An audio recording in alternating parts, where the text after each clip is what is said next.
Hello friends ठंड के मौसम में यानी कि जब टेम्परेचर डाउन होता है, जब ठंडी हवा चलती है सर्दियों में, तो जब ठंड बढ़ती है तो कई लोगों के हाथ पैर की जो उंगलियां होती हैं उनमें सूज जाती हैं, उनमें फूल जाती हैं उंगलियां, और साथ ही साथ उसमें दर्द होता है, खुजली और खारिश होती है, और कई लोगों की तो नीली भी पड़ जाती हैं उंगलियां। और उनको मोजे पहनने में या ग्लव्स पहनने में बहुत दिक्कत आती है, किसी तरह का काम करने में बहुत दिक्कत आती है, बहुत दिक्कतों का सामना करना पड़ता है। अगर स्टूडेंट है तो पढ़ाई में लिखने में दिक्कत आती है, घर की लेडीज़ वगैरह है तो घर के काम करने में, क्योंकि ठंडे मौसम में पानी ठंडे में अगर हाथ डालते हैं तो फिर उसमें और ज़्यादा वो बढ़ जाता है, सूजन वगैरह और नीली भी पड़ने लगती हैं। तो दोस्तों, आज मैं डॉक्टर शहलानाज आपको इस वीडियो में बताऊंगी कि ऐसा क्यों होता है और उससे आप क्या घरेलू उपचार कर सकते हो, कैसे इस चीज़ से आप पहले बचाव करके बचा जा सकता है। तो दोस्तों, मेरे इस चैनल डॉक्टर शहला रोग व उपचार को ज़रूर से सब्सक्राइब करिए अगर आप मेरे चैनल पर नए हैं, और इस वीडियो को ज़्यादा से ज़्यादा आप शेयर करिए, क्योंकि जितने लोगों को भी ये दिक्कतों का सामना करना पड़ रहा है तो वो क्या घरेलू उपचार करके उसको जल्द से जल्द ठीक किया जा सकता है।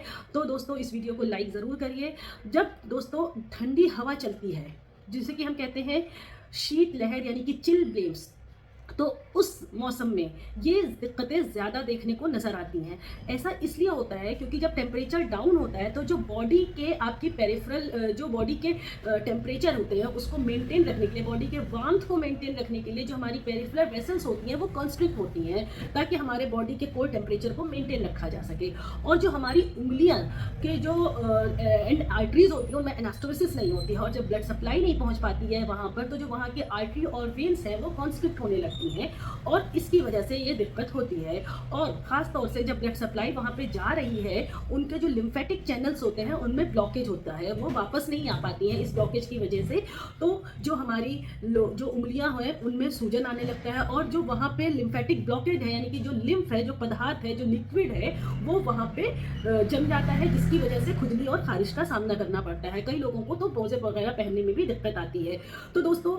और कुछ मरीज होते हैं जो कि कोलेजन डिसऑर्डर होते हैं, मींस जो स्किन और फाइब्रस टिश्यूज होते हैं हमारी बॉडी के, जो ब्लड वेसल्स को कंट्रोल कर रहे हैं, वो 12 माह कॉन्स्ट्रिक्ट रहते हैं, लेकिन जब ठंड बढ़ती है यानी टेम्परेचर ज़्यादा डाउन हो जाता है तो वो जो कंस्ट्रिक्शन है वो काफ़ी ज़्यादा बढ़ जाता है, जिसकी वजह से सूजन और नीला दिखाई देने लगती है उंगलियां। और जो एक और कारण है वो है आपका जेनेटिक कॉज। कई लोगों का जेनेटिक कॉज होता है कि उनमें वेसल्स ज़्यादा कॉन्स्ट्रिक्ट होती हैं। तो ये तो हो गए कि क्या कारण होते हैं हमारे उंगलियों में सूजन होने के या हमारी उंगलियों में नीला पड़ जाने की वजह से। जो खास तौर से कोलेजन डिसऑर्डर के मरीज हैं, या सिस्टमेटिक ल्यूपस एरिथ्रोमेटस यानी एसएलई के मरीज हैं, या पीएसएस के मरीज हैं यानी कि प्रोग्रेसिव सिस्टमेटिक स्क्लेरोसिस के जो मरीज हैं, उन लोगों को इस मौसम में ज़्यादा एहतियात रखना चाहिए, क्योंकि वो ऑलरेडी प्रोन है कि उनकी ब्लड वेसल्स वहाँ से कट ऑफ हो रही है, सप्लाई नहीं पहुँच पा रही है, तो जिसकी वजह से उंगलियाँ सूजती भी हैं, लाल भी पड़ती हैं, नीली भी हो जाती हैं, और साथ ही साथ खुजली खारिश होती है। तो दोस्तों, इन मरीजों को इसलिए एहतियात रखना चाहिए क्योंकि जब उंगलियाँ नीली पड़ जाती हैं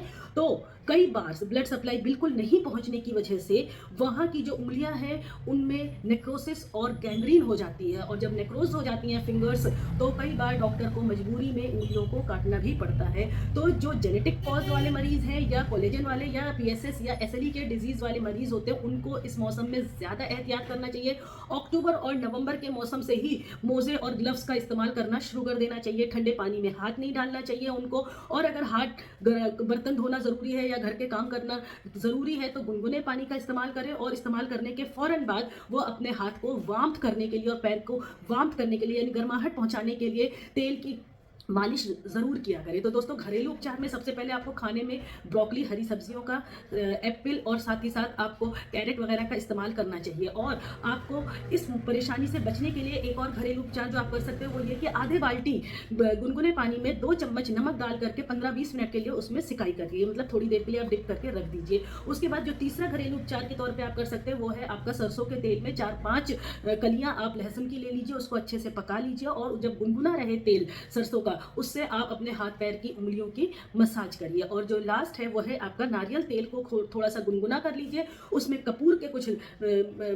कपूर मिला लीजिए, और कपूर जब उसमें से अच्छे से मेल्ट हो जाए तो उसको गुनगुने तेल से आप अपने हाथ पैर की उंगलियों की मालिश करिए। तो एहतियात करना बहुत ज़्यादा ज़रूरी है, ठंडे पानी से बचिए और मालिश करते रहिए, ताकि जब ये शीत लहर चले यानी चिल ब्लेम्स वाला मौसम आए तो आपको इन तरह की दिक्कतें ना हो, ताकि आपके बॉडी पार्ट्स आपके हिफाजत में रहें और आपके ब्लड सप्लाई जो वहाँ पे कट ऑफ हो रही है वो थोड़ी थोड़ी बहुत ब्लड सप्लाई पहुँचते रहे और आपको ज़्यादा दिक्कतों का सामना नहीं करना पड़े। तो दोस्तों उम्मीद करती हूँ आपको इस वीडियो से समझ में आ गया होगा कि सर्दियों में जब ठंड बढ़ती है तो उंगलियों में क्यों सूजन आती है। उम्मीद करती हूँ दोस्तों आप एहतियात करेंगे। Stay happy and stay blessed. दोस्तों मेरी इस वीडियो को लाइक करें, मेरे चैनल को सब्सक्राइब करें। मुझे आपके सब्सक्राइब की बहुत ज़्यादा ज़रूरत है। Thank you.